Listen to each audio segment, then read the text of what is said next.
50 years ago, humanity achieved its first lunar landing through the Apollo space program. 12 astronauts walked on the lunar surface. But after that, decades passed and the moon remained an untouched frontier. However, recently that ambition has changed. Today, NASA's Artemis program marks a return not merely for exploration, but for a permanent human settlement on the moon. Artemis is conducting a series of tests and will eventually land humans on the moon.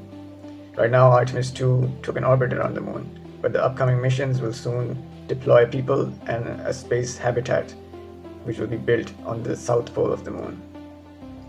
They will conduct this mission on the south pole because of its importance. It's important because there are volatile substances thought to be there, frozen water and hydrogen, which can act as fuel for these future habitats. The United States, however, is not alone in this pursuit. China has also announced its intention to conduct a crewed lunar mission by 2030. China already successfully landed rovers on the far side of the moon, a feat which no other nation had accomplished.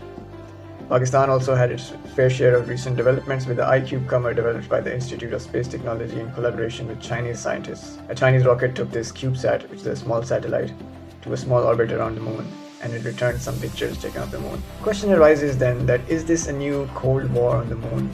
Is this space race now a moon race? Officially, both nations advocate for peaceful cooperation. With the Americans, the Canadians, and the Japanese space agencies are also in collaboration.